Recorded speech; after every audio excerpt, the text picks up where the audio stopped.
Well, in the early hours from Sunday to Monday, Russia launched the largest drone attack on Ukraine since February 2022.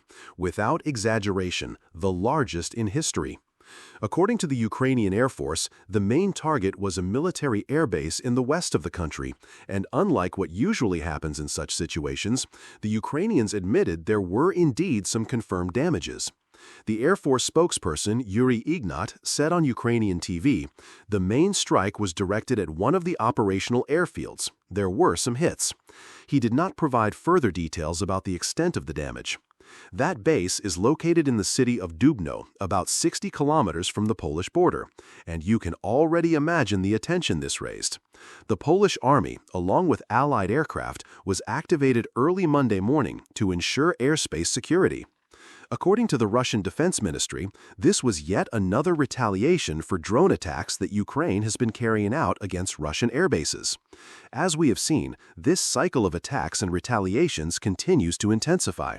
And, as I mentioned, and some of you predicted in the comments on prior videos, the retaliation hadn't ended.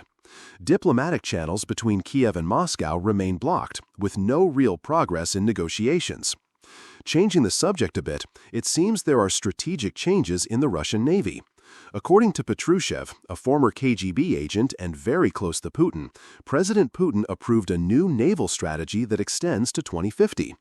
The official name of the document is Strategy for the Development of the Russian Navy until 2050, and it was approved at the end of May. In an interview with Argumenti I Fakti, Patrushev said, Russia's position as one of the world's major maritime powers is being gradually restored. He added that you cannot undertake this kind of planning without a long-term vision regarding what may happen in the oceans, the types of threats that may arise, and, of course, the objectives of the Russian Navy in this whole scenario. He did not go into details about the content of the new strategy, but what we already know is that Russia has been increasing its defense and security spending rapidly, even reaching levels reminiscent of the Cold War in proportion to GDP.